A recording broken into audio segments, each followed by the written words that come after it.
Okay, I believe it is time to begin, so get your handout. We're going to be in Hebrews chapter 11, and let's begin with a word of prayer. Gracious Heavenly Father, we thank you so much for yourself and just the matchlessness of your person, your work, all that you are, all that you do, and all those things that we're not even aware of. We just marvel at you, and we thank you that you've set apart this day for the special glorification and magnification of yourself. And as we do that, we are edified, we are built up in the faith. We thank you that we have the privilege of being called sons and daughters of God because of faith in Jesus Christ. We thank you for what he has done, that he was willing to go to the cross and die in ignominy and shame. We thank you that you vindicated him and raised him from the dead, that even now he's sitting at your right hand in power and glory. And we look forward to the day when we as your children will be around the throne, just praising you for all eternity. We thank you for the indwelling Holy Spirit and the work he does in our midst, even though we're not even aware of so much of what he's doing. We thank you for that.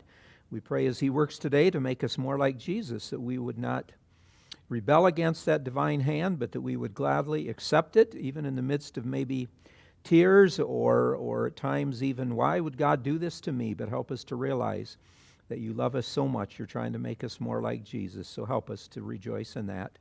And of course, we thank you for your word, that we have an authoritative standard so we can know the things of God for sure, and we ask for help, as always, that we might be able to grasp it, understand it, come to grips with what it is you're trying to teach us, and then, by the grace of God, help us go out and to represent you adequately and accurately here in this greater northern Utah area, we pray. In Jesus' wonderful name, amen. Okay, welcome to our new adult Sunday school class entitled Heroes of the Faith, People in the Bible and Church History, as you see at the top of your sheet. Lord willing, this class is going to be going through February, March, and April. So we'll have 12 weeks of class, plus there's the 13th week in there, which is Easter. And as you know, on Easter Sunday, we won't be having our regular class, a regular Sunday school class. So Lord willing, it should give us a great opportunity here, a big chunk of time, if you will. And our plan is to base this study on Hebrews chapter 11. As you know, Hebrews chapter 11 is often referred to as the Hall of Fame of Faith. So that's where we get our title, Heroes of the Faith. Because as we study this chapter, we're going to see how God was pleased to give us an entire chapter in the Bible to just give us examples of people who exhibited faith and pleased Him. As it says in Hebrews 11:6, without faith it is impossible to please Him, for he that cometh to God must believe that He is, and that He is a rewarder of them that diligently seek Him. Now, I'm glad, I'll kind of say this, and it might sound a little strange that I'm saying it, but I am glad that God pointed out these examples to us, because to be very honest with you, there are some people here that might even cause us to say, why did God include that person as a person of faith? Okay? In other words, we look at them and we kind of say, wow, if I was choosing, 10 people in the Bible who exhibited great faith, I don't know that these would have been my top 10. Okay? Well, let me give you a spoiler alert. Is that okay? I know when you read a book or you're watching a movie, you don't want somebody to tell you ahead of time how it's going to turn out. But they had a lot of foibles in their life, etc. God was pleased to honor them in this way, if you will, because they were not out trying to build a monument to themselves. They were not out for self-aggrandizement. They were not out saying, what can I do so everybody will include me in a history book and, I'll be famous forever and forever. No. These were not heroes because they were trying to do that kind of thing, but rather they were simply trying to honor God by trusting Him and His promises. In other words, they said, God said this, I believe it, I'm going to take it to the bank, and even though it is totally contrary to this world's thinking, this worldly thinking, if you will, I believe that God can be trusted and banked on. Because, if you remember our Sunday school lesson from about a year ago where we had this world thinking versus other world thinking, and boy, all these people of faith, they really engaged in what we would call other world thinking. In other words, they didn't just look around them, lick their fingers, stick it up to the breeze and say, well, which way is the breeze blowing? I think I'll go that way. No, they took radical positions that from a human standpoint, many times basically just as like, you are a fool, you are a loser. Why would you choose that particular course of action? And dear people, I've given you this spoiler alert, if you will, because I think this ought to greatly encourage us. Because let's face it, when we look in the mirror, we say, you know what, I am a man or I am a woman with feet of clay. In other words, we have foibles. We all blow it. And it's very easy for us at times to maybe get very down on ourselves because we know how many things about us are not exactly what they should be, and maybe even other people aren't even aware of them. But yet we know, and we say, how I've walked with the Lord, or I've been saved for X number of years, and look at this in my life. How could I still be struggling with this?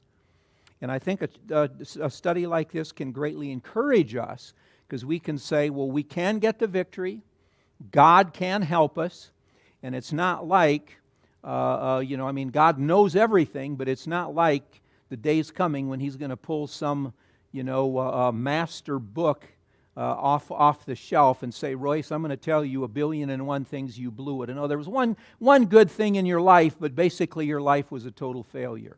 No. God looks at us and He knows what those struggles are, but boy, is He impressed when He realizes that we are willing to take a stand, and it might even seem small at the time, but we are willing to take a stand and trust Him no matter what the consequences. And then, Lord willing, in the second half of our title, Faithful People in the Bible and Church History. So, Lord willing, every week we also want to highlight at least one person in church history who was what we would call a faithful individual or was a hero. Because let's face it, there have been so many people that have gone before us and walked this way of faith. And hopefully that can encourage us as well, because we say, yeah, they were human beings like us, but look how God used them. Now, perhaps as we think of a study like this, you might think of it kind of in this way. People visit all kinds of halls of fame in the United States every year. I mean, do you realize how many halls of fame there really are? So, you know that I like trivia stuff, so to kind of go on a light side here as we start. On your sheet, I put the question there. Do you know where these halls of fame are located? If maybe for your next family vacation you said, we want to take our family vacation and visit 21 halls of fame in the United States. Do you know where you would need to go? So where is the Pro Football Hall of Fame? I'm starting out real easy. Canton, Ohio. Okay, where is the Baseball Hall of Fame? Cooperstown, New York. Still too easy. Where is the NASCAR Hall of Fame? This is pretty simple. I mean, come on. Daytona, that sounds pretty good. Where's another really famous place with a lot of racetracks? Indiana, but no. Charlotte. Yeah, Charlotte. The Hall of Fame is Charlotte. What about U.S. hockey? Now, if you know this, I know that you either memorize too much trivia or you have a photographic memory. A place called Eveleth, Minnesota. Eveleth, Minnesota. I never did look on a map. I assume it must be like a suburb of Minneapolis or something. But that's where it is. What about rock and roll?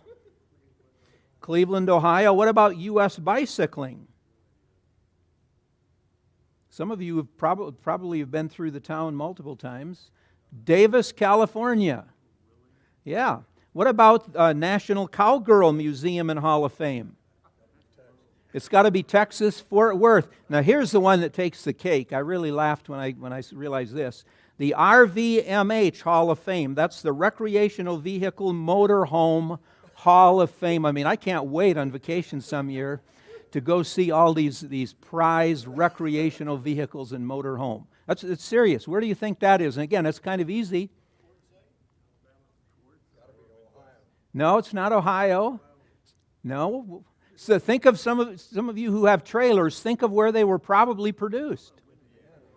Indiana, Elkhart, Indiana. That's right. So there you go. Next time you're on I-80 driving across the country, you're in northern Indiana, you're right there at Elkhart, Indiana. You can go to the RVMH Hall of Fame. Wow, would that be a blessing? Okay. And I mean, there are all kinds of others. I mean, there's a World Kite, a midget auto racing, of course, boxing. There's a Frisbee Hall of Fame. I mean, any area you want, there's a Hall of Fame for it.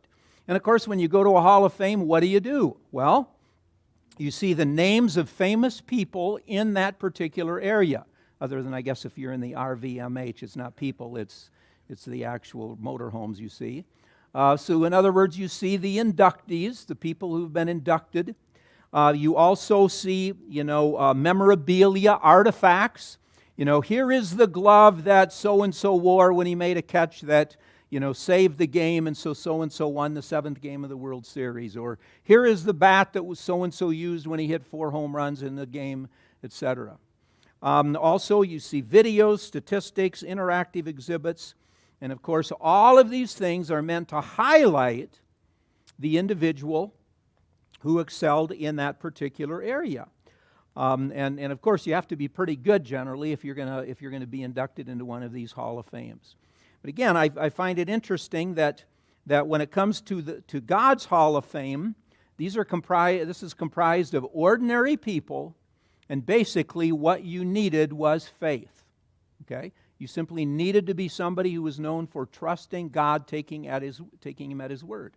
So if you're not a expert at Frisbee or midget car racing or anything like that, don't feel bad that you're not going to be inducted into their Hall of Fame. You still could be inducted into God's Hall of Fame of faith. And I mean, that's the one that's worth being inducted into. Now, when you think of a definition of a hero, because if we're going to be talking about heroes of the faith, maybe we ought to kind of know, well, what is a hero? So just a simple definition from a dictionary. And this was a 1969 edition.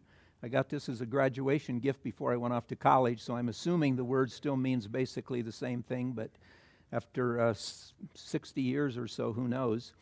Hero, 1A, a mythological or legendary figure, often of divine descent, endowed with great strength or ability. That's not the definition we have for biblical heroes. An illustrious warrior, a man admired for his achievements and qualities, one that shows great courage, or 2, the principal male character in a literary or dramatic work, and that's not what we're going to see here, the central figure in an event or a period. So basically, the people we're going to note are going to be in category 1B, an illustrious warrior, or C, a man admired for his achievements and qualities, or D, one who shows great courage. And then occasionally we might say it would be 2B, the central figure in an event or a period. Now, interestingly, the Hebrew language does have a word that means like a mighty man. And you can think of like 2 Samuel chapter 23, where we have a whole chapter basically of David's mighty men. But they were warriors. That was the kind of thing they were pretty much known for. Although interestingly, in the Complete Jewish Study Bible, they translate the word there warrior heroes, because they really were heroes, but their heroic deeds came about because of their military exploits. Now, as we approach a subject like this, I think it's good to first of all get what I would call a 30,000-foot view. In other words, let's kind of look at it really big from high up, so we can see the lay of the land. And so the best way to do that is, of course, a timeline. You knew that was coming, right? We couldn't have a Sunday school lesson without a timeline. So a timeline. So what I have done here is given you a timeline, and actually the sheet wasn't wide enough to go all the way across, but it's one continuous timeline there. And these names represent the people who are listed here in Hebrews chapter 11. And basically they go all the way from the beginning, because notice you have Abel, who was the second child of Adam and Eve, and they go all the way till the time of the New Testament period, basically up to the cross. Because there I put the word intertestamental, since, as we'll see when we come to the later part of this chapter, a lot of writers believe that verses 36, 37, 38, those end chapters, actually refer to people after the Old Testament was written. And that would be the intertestamental period. The last book of the Old Testament was around 400 or so, so those 400 silent years from the last writing to the time of Christ are intertestamental period. And it does seem, indeed, like some of the descriptions given of people here are from heroes that we know from intertestamental Judaism. So, wow, this is quite a timeline. This is quite an expansive unit of individuals that God has given to us. Let me just comment on a couple of them so you know where I'm coming from, and I didn't just, write a name on a dartboard and throw some numbers out there and hope nobody would call me on the carpet for it. Of course, Abel, we don't know for sure when Adam and Eve were created, so we don't know Enoch, and when it comes to Noah, to put an exact date to it can be a little difficult.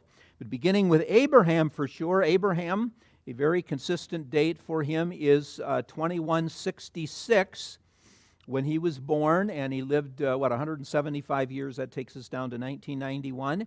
And his wife Sarah, also listed in Hebrews 11, would be, according to what it says, she was 10 years younger than him, 2156. She died not as old as he was, so she died in 2029.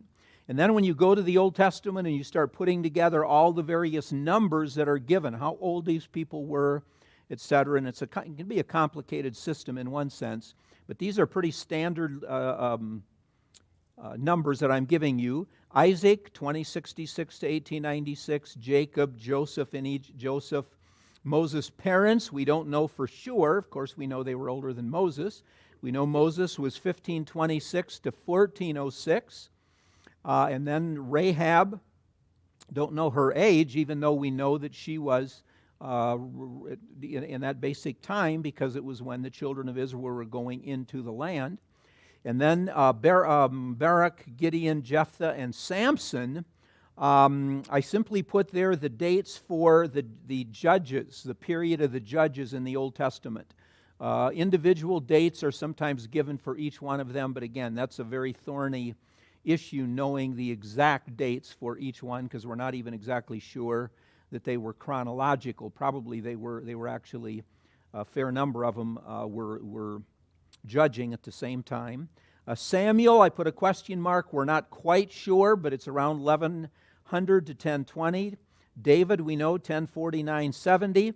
The date for Isaiah is, those are the dates for his ministry generally. So he probably was a little bit older than that. We're not sure how old he was when he was called, but 740 to 680 are generally the dates when we study his book and the things he refers to.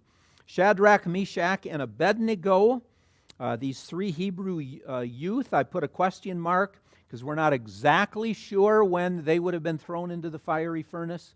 But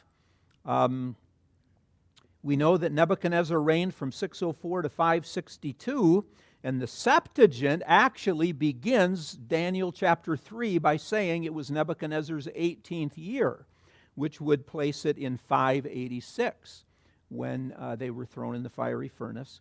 And then for Daniel, again, we're not exactly sure of his dates, although we assume he was probably about 15 years old when he was taken away by the Babylonians there in 605 BC. So roughly we're dealing 620, and some of the events later in his book come from about 530. So we can fairly accurately put some dates with him. But that'll just give you an idea as we're walking through this Hall of Fame of Faith, so you can see how they are scattered all throughout Old Testament history. So that's the 30,000-foot view. A second important point to remember is the overall theme or thrust for the book of Hebrews.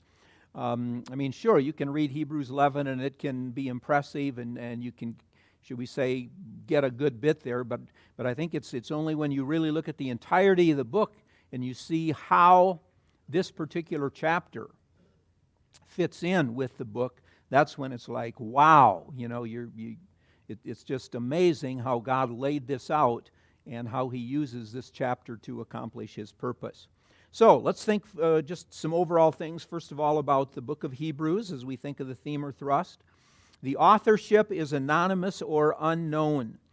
Guesses have included, well, it was Barnabas or Apollos, Aquila, Priscilla, Timothy, Mary, Jesus' mother, Luke, etc. But we don't know, okay? All we can do is basically guess. We have a famous quote from church history that says, "But who wrote the epistle in truth, God knows." In other words, only God knows who he really had to write this book, and the punchline of the book does not depend on who the author is. We do know, however, whoever wrote it knew the Septuagint. He knew the Greek Old Testament very well, because as you know, the book of Hebrews quotes the Old Testament so often, and the quotes are based on the Septuagint. They're not based on the Hebrew. And so he must have been, or she, whoever wrote it, must have been someone who their Bible that they read through at least once a year was the Septuagint. It wasn't the Hebrew Old Testament. What about the date? Again, it's unknown. But probably it was before AD 70. Since there are a couple of verses in the book of Hebrews, and I didn't list them here, a couple of verses in the book of Hebrews where it is talking about the sacrificial system in the present tense. It is saying that sacrifices are still being offered in Jerusalem. And if that's the case, it would have predated AD 70 when the Romans came in and destroyed the temple, etc. So that's why probably, maybe 65, 68, thereabouts, is a fairly good date. Where was it sent from? All we have is 1324, which says, "They of Italy send you their greetings." Well, does that mean it was written to somebody in Italy? Does it mean it was written from Italy? Or neither of those? Because all those are possible options. So we don't really know where the writer was when he wrote this. But again, it really doesn't matter per se when it comes to interpreting the book or the punchline. Who are the recipients? We don't know. Oh, you didn't know this Sunday school class was going to be so agnostic, huh? But as far as you know, it's not like this letter is written to the Ephesians, or this letter is written to believers in south central Syria or something. No, we don't know. But we do know he has a specific group in mind. Okay? So Mark, how about reading for us Hebrews 10, verses 32 to 34? So you remember those speech lessons we've been trying to give you before? If you'll stand up and enunciate clearly. Yeah, you knew it was coming. But okay, so listen here so you can see how the writer knew the people he was writing to. But recall the former days when, after you were enlightened, you endured a hard struggle with sufferings, sometimes being publicly exposed to reproach and affliction, and sometimes being partnered with those so treated. For you had compassion on those in prison, and you joyfully accepted the plundering of your property, since you knew that you yourselves had a better possession and an abiding one. Okay, thank you. Yeah, so you can see he was aware of what they were going through. Chapter 5, verses 12 following. He again shows us that he really knew a fair amount about these people. For when for the time ye ought to be teachers, you have need that one teach you again, which be the first principles of the oracles of God, and are become such as have need of milk and not of strong meat. For everyone that useth milk is unskillful in the word of righteousness, for he is a babe. But strong meat belongeth to them that are of full age, even those who by reason of use have their senses exercised to discern both good and evil. Therefore, leaving the principles of the doctrine of Christ, let us go on into perfection, not laying again the foundation of repentance from dead works and faith toward God, of the doctrine of baptisms, and of laying on of hands, and of resurrection of the dead, and of eternal judgment. But this we will do if God permit.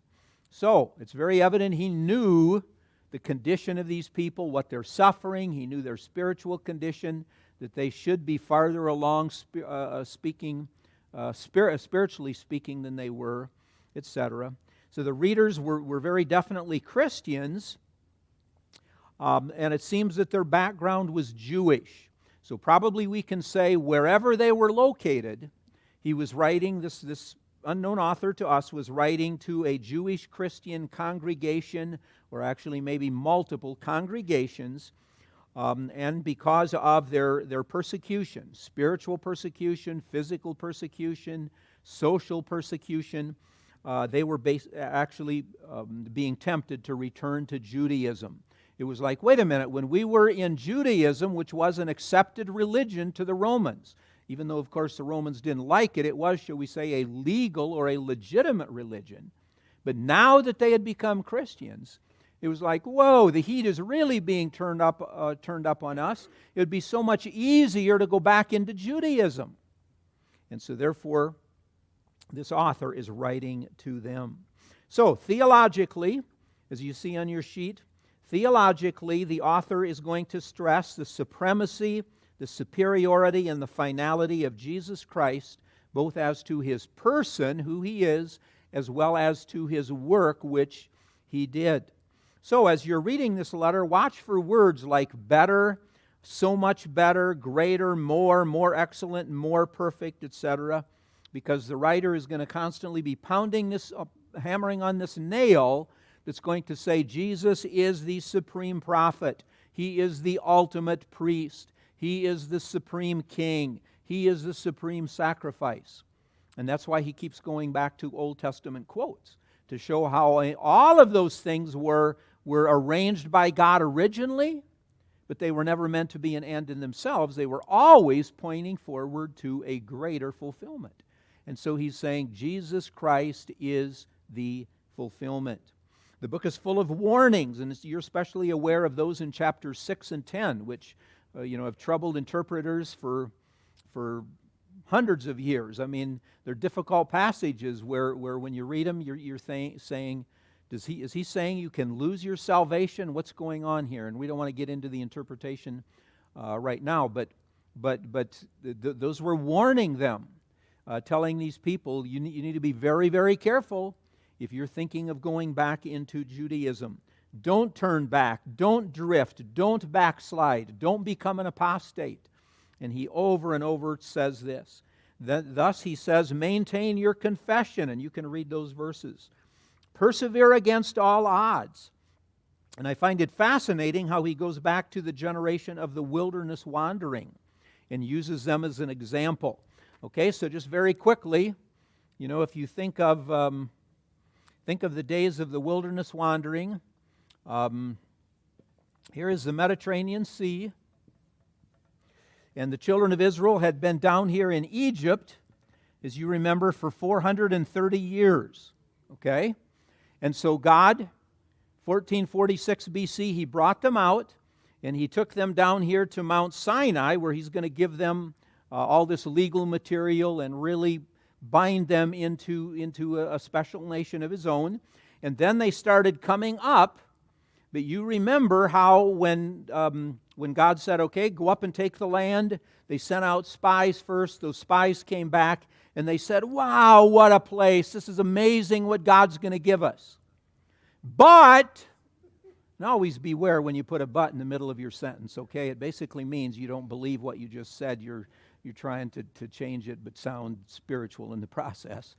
They said, but people who live there are giants, the walls are tall, we could never go in and take them. Even though God has been spending all this time prior to that, hundreds of years, telling them this is going to be your homeland and you can do it because it's not you, it's all about me, God is saying. But remember, the spies who came back, 10 of the 12 gave an unfaithful report. And they discouraged the people, and this is when God said, okay, if you don't think you can go for 40 years, you're going to wander in the wilderness until I kill off everybody who's over 20 years old. Okay? And so the writer of Hebrews here looks back at this generation, and he says, these people in the wilderness had seen God's magnificence. They had a pillar of cloud by day, a pillar of fire by night to lead them. They had manna supplied for them almost from day one, miraculously given until they finally got to the promised land. They had water provided for them. They had protection from enemies. I mean, they had it made. The book of Nehemiah says their shoes didn't even wax old on them. Ladies, can you imagine that? 40 years without a new pair of shoes? I mean, no wonder they complained. I shouldn't get on the lady. Okay, forget that. But yeah, I mean, this was amazing the way God was meeting all of their needs. But they didn't have faith. They didn't believe in God. And therefore, the writer says, so, are you going to be like Caleb and Joshua? Because remember, it was Caleb and Joshua who were the two men of faith, and they said, the report they gave is exactly right. They're not lying to you.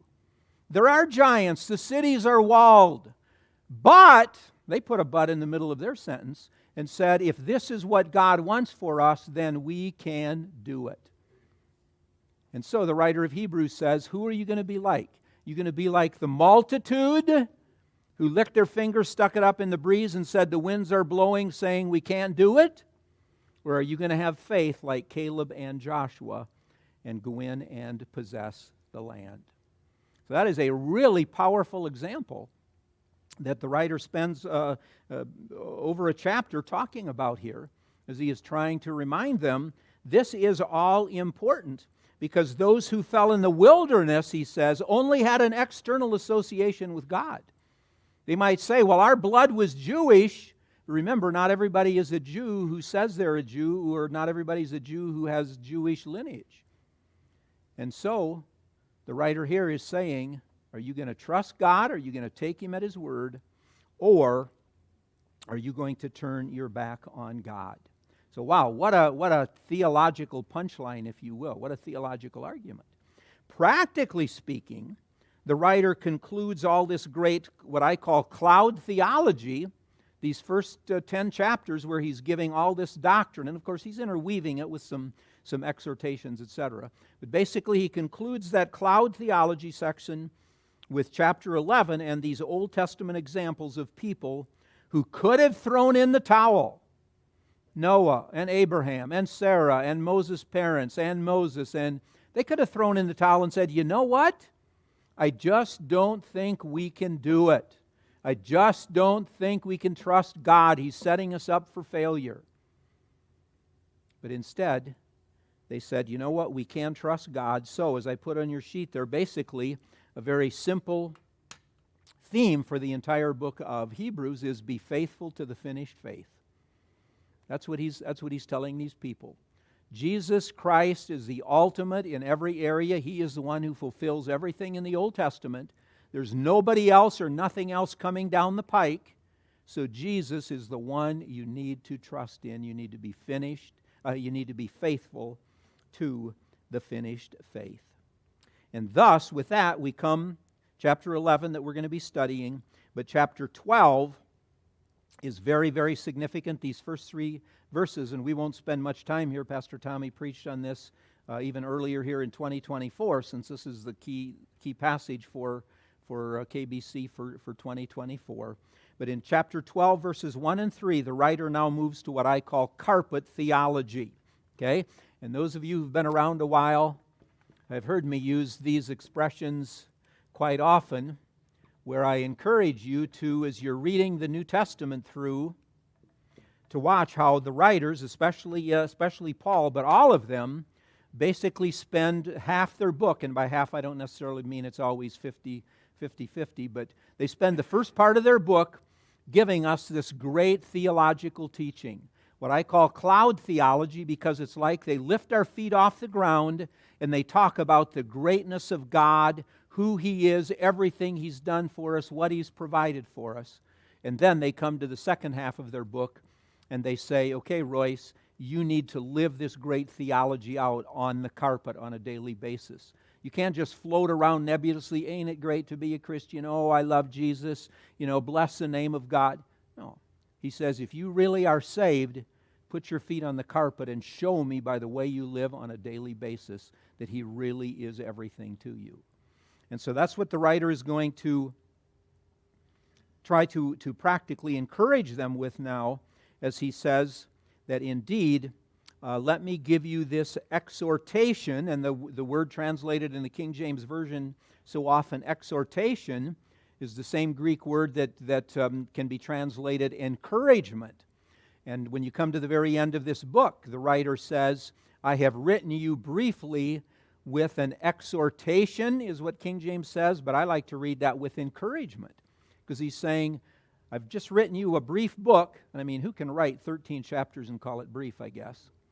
But he says, I just wrote you a brief letter, but he says it is meant to be an encouragement to you. It's meant to help you realize, I realize what you're going through. I know how rough life can be as you try and represent Jesus. But he says, be encouraged, because Jesus is our great example. So, in verses 1 to 3, he's going to give some very practical things that they can do to be faithful, to stand in the midst of difficult times, and ultimately it's going to be look unto Jesus. So, chapter 12, verse 1, wherefore, seeing we also are compassed about with so great a cloud of witnesses, let us lay aside every weight and the sin which doth so easily beset us, and let us run with patience the race that is set before us. Okay? Did you happen to notice how many times he uses that first person plural pronoun? Okay? Yes, in other words, he is emphasizing the fact he's bringing this application home to the readers. He's saying, okay, prior to this in the book, we looked at other people and the way they responded. He says, now what about us? The carpet theology. How are we going to respond to this? And the major imagery he uses here is that of an athletic event. So notice these three things.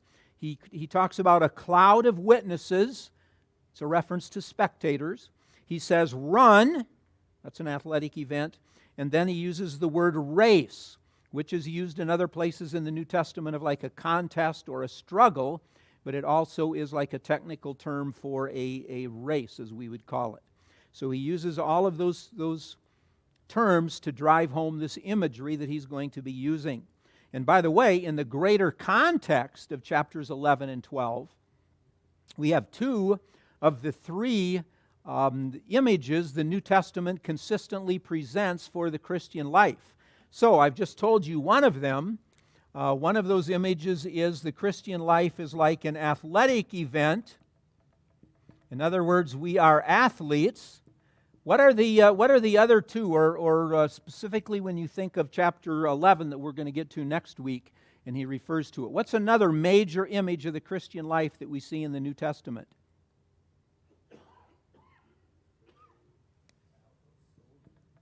Don't want to waste too much time. Pilgrimage. The Christian life is a pilgrimage, so the Christian is a pilgrim. And Phil, what did you say? I think you were the one I heard say it. A soldier. In other words, the Christian life is a battle. The Christian life is a warfare. And therefore, the Christian is a soldier. And those are three really neat threads that are just pulled through the New Testament as the writers in various ways use imagery, they use language, etc., to remind us of what we are really in. And these first two is what we find here in Hebrews 12 and then in Hebrews 11 with the pilgrimage. Okay, so picture yourself, as I put on your sheet on the back side, I guess. Picture yourself in an arena, and we are surrounded by this stadium of spectators. As one writer has said, these witnesses who watch from the stands are those well qualified to inspire. They bear witness to the faithfulness of God in sustaining them. They are there as encouragers, maybe circle or underline that word, to the present contestants.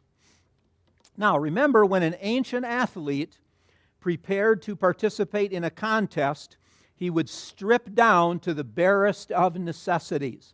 I mean, we actually know that oftentimes when they exercised, practiced in the gym, they would strip down to the nude, and sometimes even in public races, they would literally just totally strip down and run naked because they wanted absolutely no impediments. They wanted nothing that would hinder them as they are running. So the writer is going to take this picture from the daily life, if you will, and he's going to make the spiritual application for Christians as we run this Christian race. And so, negatively, he says there are two things you need to do in verse 1. You must lay aside every weight and the sin that doth so easily beset us. Okay? The word lay aside is actually the Greek word for stripping off your clothing. Like if you go back to Colossians chapter 3, and Paul talks about what we were like before we were saved, and then what we should be like as a new man in Christ, he says, put off the old man. That's our word. Strip it off.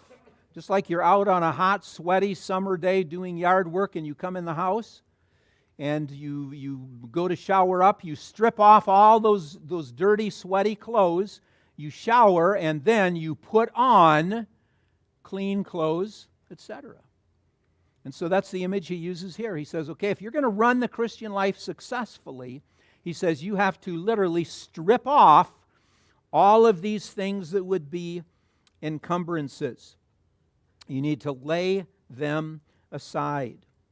Now, every weight that he talks about here, this isn't necessarily referring to sin. This can simply be anything that would hinder us in our life for God.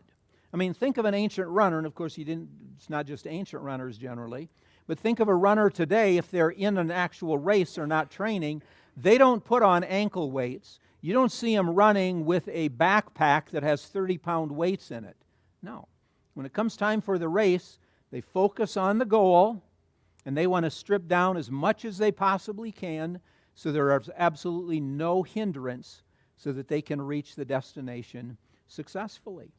He says, secondly, negatively, you need to strip off the easily besetting sin. Now, easily besetting, don't think of this in the sense of, oh, I really struggle with the particular sin of, and then you can fill in the blank. No, that's not what he's talking about. Rather, the point is, all sins easily beset us and drag us down and trip us up. And so he is simply exhorting them negatively. You've got to get rid of all that. And if you're struggling with the persecution you're going through as a Christian, etc., maybe it's because you've got so many sins in your life that are dragging you down that you're not focusing on Jesus. As J.B. Phillips says, let us strip off everything that hinders us as well as the sin which dogs our feet. Secondly, positively, the runner must run with patience. Okay? Run with patience the race set before us. King James Version uses the word patience. This is the word, however, that means like perseverance, or more modern translations in English will use endurance. It has the idea of pressing on no matter the difficulty, abiding up under distressing circumstances, whatever they might be. In other words, you just keep at it. You don't let anything get you bogged down. And remember, the Christian life is not a 100-yard dash. The Christian life is not a 1,500-meter race. The Christian life is a marathon. And when you're running a marathon, you have a totally different mindset and totally different preparation than somebody who is excelled in running 100-yard dashes. And so he is simply telling them a very important thing for you to remember in this Christian race is you need to persevere. You need to have the mindset that this is going to be until either Jesus comes or until he calls you home. So you need to persevere. Secondly, as a runner in verse 2, he says, looking unto Jesus, the author and finisher of our faith, who for the joy that was set before him endured the cross, despising the shame, and is set down at the right hand of the throne of God. So he says, as a runner, we need to look unto Jesus. This is a very interesting word that's more than just, oh, yeah, I saw it, and now you put your gaze back where it was. As I put on your sheet, it suggests the impossibility of looking in two directions at once. In any contest, a single eye for the finishing post is essential, and the writer turns this thought into a means of focusing on Jesus himself. The writer is exhorting his readers to fix their gaze on the most perfect example of manhood. As Moffat translates it, with no eyes for anyone or anything except Jesus. In other words, get your focus on Jesus. He's the finish line, And just like a runner in a marathon, you don't see them running the Boston Marathon or Chicago Marathon or New York Marathon and constantly, turning around and looking behind them and trying to run backward and stumble. No. They say, I know where the finish line is, and this is a race between basically me and me. In other words, all these other people, they can collapse, whatever, but am I going to be focused, and am I just going to give my dead level best and win it all? And maybe occasionally when they come within the last mile or two, you often see the top runners will just turn their head a little bit and glance to see how close the nearest competition is, to know if they really need to kick it up a notch, or if they just stay as they're doing, they're going to make it. But the point is, they keep their gaze on the finish line. And the writer of Hebrews says, keep your eyes fixed on Jesus. And then in the remainder of verses 2 and 3, he gives us what I would consider some points about Jesus to motivate us. He is the author and finisher of our faith. In other words, he is the originator as well as the perfecter, the one who brings it to completion. The word translated here, finisher, is the common New Testament word that has to do with like reaching the goal, the ultimate, the end, what you're trying to shoot for. And so the point seems to be Jesus originated our faith, and he will see it through to completion. As Philip says, Jesus the source and the goal of our faith. For the joy that was set before him, he endured the cross. Can you believe it? The words joy and cross are in the same sentence. That's an oxymoron. I mean, no, we never use the word joy and cross at the same time. But for Jesus, it really was.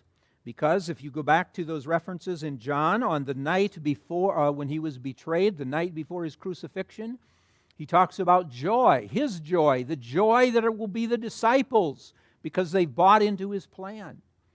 And so for Jesus, the point seems to be, he simply is saying, I can see what my sacrifice will do and the joy it will bring to others, and therefore there's joy that's set before me. It's not a bad thing I'm looking to. This is what I would say the ultimate, and you've heard me use this expression before, learning to see everything in time in the light of eternity. In other words, Jesus looked down the road, kind of like when you think of, here we are, and we are so prone to just look at everything that is right here in front of our nose right now. But as we know from studying the New Testament, we see like preeminently in the life of the Apostle Paul, here was eternity, and Paul's going through all this difficult stuff. But instead of saying, oh, poor me, oh, life is so miserable, why do I need to serve Jesus? His gaze was on eternity, and he looked at eternity, and then he looked back at everything he was going through, and he said, this is livable. Yeah, I can do it, because I realize that everything I'm going through is only temporary, and in light of eternity, it's really not that big a deal. Then it says Jesus despised the shame. That's interesting. It doesn't say he avoided the shame or he cussed those who brought shame to him. No. The expression says rather that he simply looked down on shame as something lightly to be considered. I mean, he looked at what he was going to be going through, and he said, that's really not all that shameful after all in light of what I'm going to accomplish and the joy I'm going to bring to other people, and I'm going to be faithful to what God called me to do. That's pretty amazing. And then his reward was he was exalted to the right hand of God. In other words, God vindicated or validated him. He was faithful. And God, shall we say, punched his ticket at the end and said, yeah, you obeyed me. You trusted me. Again, just a little nudge to the people. You've got to be faithful, even though you might say, it looks like I'm going to be a loser. He says, no, you're not going to be a loser. You be faithful, and God will punch your ticket at the end. He will validate and vindicate that you really did what was right. And then consider carefully, verse 3, this one who persevered under the contradiction of sinners against him, lest you give up and become weary in your souls, lest you simply throw in the towel and say, it isn't worth it. Again, consider carefully is an interesting word. It's a word that was used mathematically by them. In other words, to calculate or to reckon, to really look at it carefully and figure it out. And the term contradiction, actually, the emphasis here is on words that are spoken against you.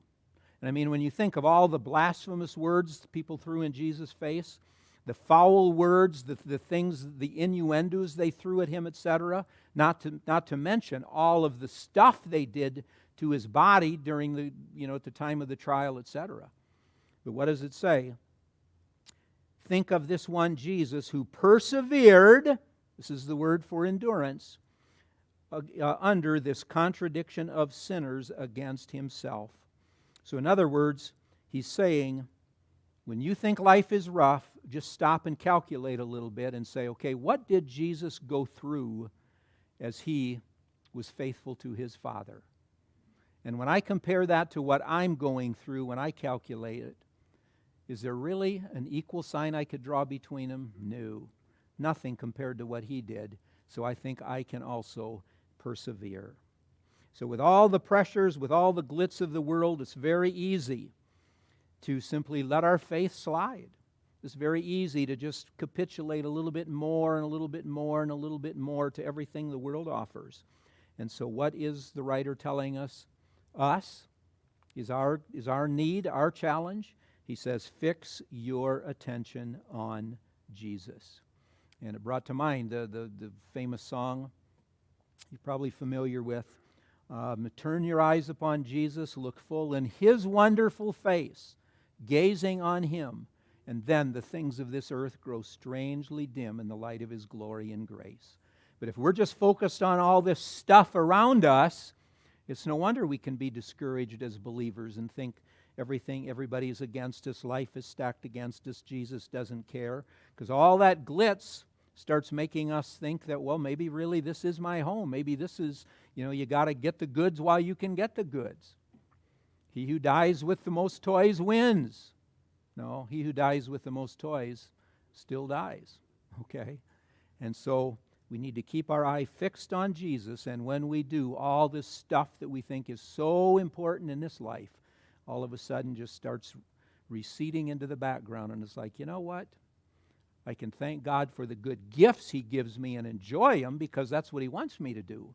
But I've got to be careful that that's not the focus on my life. Well, our church history hero we want to note today is Polycarp of Smyrna. So if you noticed on your timeline, I included him there after the cross. His dates were about AD 69 to 155, and he was a very famous martyr in church history. Remember the words of Jesus in Matthew chapter 16 and verse 18, where Jesus said, I will build my church, and the gates of hell shall not prevail against it. Jesus was simply trying to tell his disciples that yes, there's going to be great opposition when you carry on what I have started. But he was reminding them that no matter how much opposition, absolutely nothing, the devil himself, evil people who are the devil's henchmen, martyrdom, death itself by people who are serving God, none of those things are going to stop my plan in their tracks. None of those things are going to keep my church from being built. And then, of course, later in the New Testament, you think of how the writers as well refer to the fact that you're going to be persecuted if you're a believer. Like Paul says, 2 Timothy 3:12, yea, and all who live godly in Christ Jesus shall suffer persecution. We don't go out looking for it. We don't go out and say, I am a Christian, persecute me so I feel better. No. You just live a godly life. You take a godly stand. And you're going to find that you are a marked person. You are in the minority. Well, in the 2nd and 3rd centuries, this opposition that Jesus and these New Testament writers talked about became very blatant persecution. Because by that time, basically toward the end of the 1st century, Rome began to realize, wait a minute, Christianity is not under the umbrella of Judaism. Now, up until that point, basically they saw Christianity as just being a subpoint of Judaism, and because Judaism was considered a legal religion, a tolerated religion, Christians could be tolerated quite often.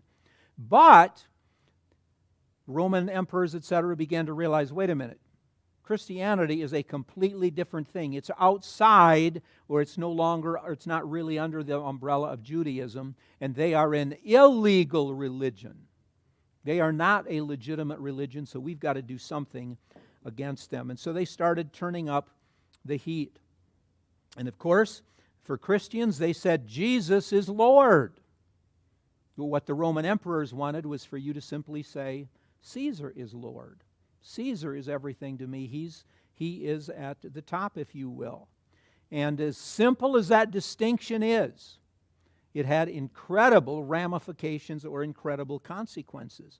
Because there would be times when you would simply need to go before the authorities and, shall we say, just take that little pinch and put it on the altar there and say, Caesar is Lord, and then go home and serve Jesus. And you could say, hey, everybody knows I'm really a leading Christian in my city, but I don't want to die, so it's no big deal to just go and throw that little thing at the foot of that idol and say, Caesar is Lord, and go home. Real Christians said, we can't say that. We can't even do that simple of an act, because that would be betraying the one who died for us. And of course, you remember how the Apostle Peter in the 60s there in his epistles, he strongly encouraged believers to live godly lives. He didn't agitate them. He didn't say stir things up, walk around and say, I'm a Christian, I dare you to do something. No. He said, every way that it is legitimate for you to do what the Roman authorities tell you and not disobey God, obey your government. Now, if it comes to having to disobey God to serve them, that's when you take a stand and you say, Jesus is Lord, and I can't dip the flag in even the smallest of ways. Okay? So actually, Christians were model citizens. I mean, this is one of the great ironies, if you will. Christians were model citizens. They literally made the Roman Empire better because of the way they lived, the concern they had for poor people, for widows, for orphans, you name it. But while they're being transformed into the image of Jesus Christ, guess what that means? It makes them look different than all of their neighbors. And that's what the Romans can't stand. You're different. You're not like us. You don't go to the Friday night haunts that we do. You don't do things over the weekend with somebody else's wife that we do. You don't do this. You're different. That's right. Praise God I'm different, because the Holy Spirit is transforming me into the very image of Jesus Christ. And therefore, persecution would come. Now, don't think that from the time of Christ or the time of Paul's death, for the first 250, 300 years, it was just constant persecution, just, shall we say, bad news continually. That's not the case. So I put a couple of quotes on your sheet. There is no evidence of an official or organized Roman policy of systematic persecution of Christianity until the reign of Decius in 249 to 251. So you can put that on your sheet over to the right if you want. Until that time, there were local sporadic persecutions that might affect first one province, then another. Although no universal proscription of the faith was enforced as a matter of state policy before Decius, the whole social, religious, and political climate of the empire was antithetical to Christianity.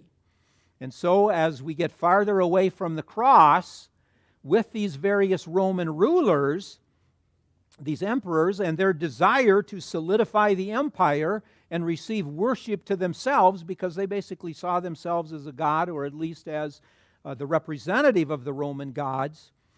Therefore, this was a perfect recipe, if you will, to have Christians charged, have them arrested, have them executed, etc. So the next quote I gave you there, Christians, like any unofficially approved society, seem to be subversive and dangerous. A band of believers united in worship of one master, with a growing body of followers in far-flung areas of the empire, and opposed to the cultural and moral patterns of the day, was bound to become the object of scorn, ridicule, and angry opposition. And that's what we have with a man known as Polycarp. He was the bishop of Smyrna. He was an old man, about 86 years old when he was executed.